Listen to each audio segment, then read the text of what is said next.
I like stunts, and inevitably you get stunts all the time nowadays. It's that technicality of sort of breaking the scene down, because like Sean's got to sort of do a hit, but then he's got to be taken out of the scene at some stage. The stuntman comes, or the stand-in comes in and sort of takes the hit and then puts Sean back. You've got to sort of go for the right angle, and you can't go for that angle because it doesn't look right. You've got to go for this. So it all tends to get broken down a little bit. But I do enjoy stuff. Yeah. I like blowing up cars best.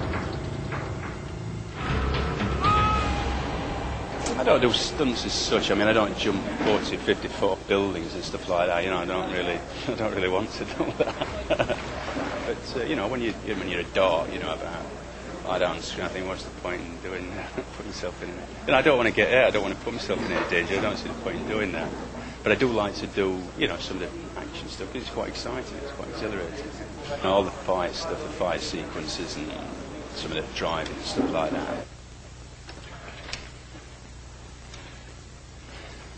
It's about a man doing something because he's driven to do it, not just because it's violent, or not just because it's entertaining to be violent. The action comes from the circumstances that this man finds himself in. You know, it's not just put there for, like saying, well, oh, we need a bit of action there, we haven't had some for a while, you know what I mean? It actually comes out of the story itself. You know, I don't really believe in doing anything for no reason. I mean, if an action scene's there, it's got to be because there's some kind of conflict and there's some kind of danger, and it erupts into violence, and that is why the action scene is there. But you know, I'm not necessarily more interested in action scenes than I am in other scenes. I mean, I think it's all part of the same. If it's well written and it's well constructed, I think it's all part of the same thing. 2, take 3. Now here I am. Here you are. You got a dead man, Neil. Not nice knowing you.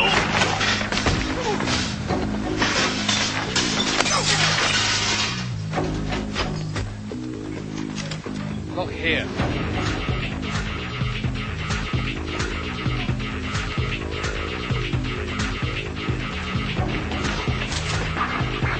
Let's shoot us, boys. We've got him.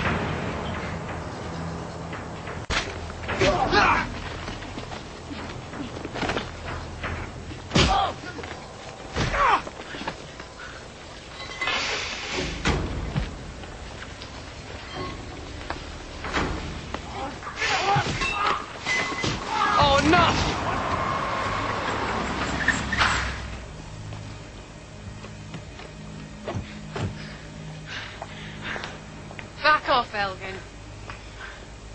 Dies cast, Miss Fleming. Step aside. Back off.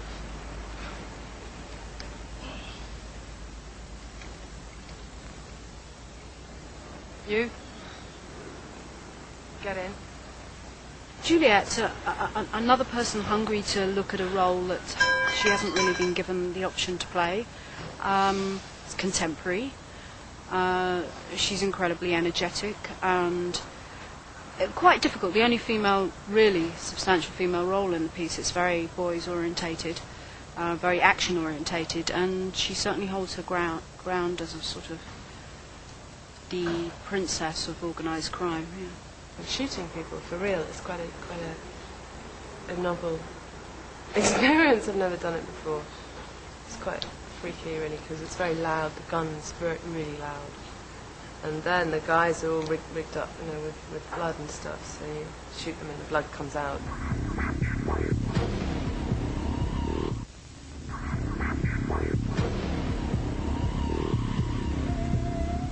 Juliet plays Annie Fleming, who is the daughter of a former mafia godfather figure up in the north, and he got deposed round about the time of the murders and usurped by her lover. In fact, in a way, it's almost like a medieval drama. Annie, she's such a sort of violently ambitious woman, and totally materialistic, and she just loves that. She's an adrenaline junkie, and she just loves that whole life. You know. Well, I think she's a survivor in a man's world. She certainly uses her sexuality, and Juliet's a very sexy performer. She has incredible sense of presence and poise, and she's not. Juliet is without fear, and I think the character is in her own way. I mean, inside, I think she's as human as all of us, but Juliet really kind of carries that power across. She's not tough, butch, kind of tough like that. She's tough, and yeah, she's got passion, she's got life. I think people might admire her. I don't know. Some actresses look just nice, good-looking women in the flesh, but on the screen, something happens when they absolutely come to life. I mean, it was the same with Ingrid Bergman and various other people. Something about that camera enhances everything they've got. And Juliet, I mean, I could just watch her all day. Me and Annie are boyfriend, girlfriend, not really married yet, but since her father became ill, who was the head of the clan, the mafia, I took over. And so me and her now control the Northern Syndicate, the gang bosses. And she's got her own mob in her own right, so she's not just my woman, she's actually a gang boss herself, as I am, so it's quite a high-power relationship. She's the lover of the leading baddie, and she has always had an affinity with the character Neil Byrne, the character that Sean plays, from the past, when he was involved in the Manchester gangland scene. And so there's a closeness between Juliet and two men. One whom she's sleeping with for reasons of deceit and Machiavellian plans, and enjoying it at the same time, which is an interesting thing for her to portray.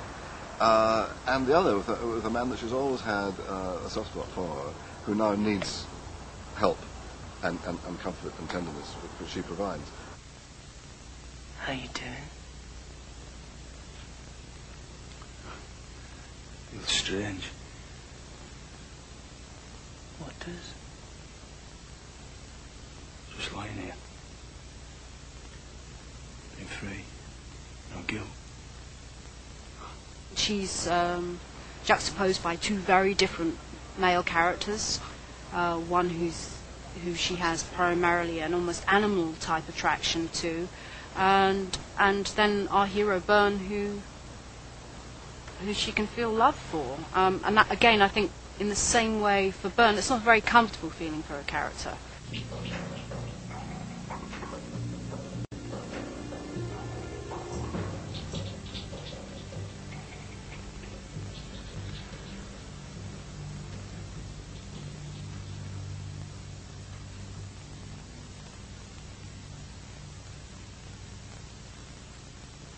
In the way Connor and Annie make love is completely different to the way, well, that's about having sex, whereas the relationship between Byrne and Annie is about a meeting of souls, without wanting to sound too corny.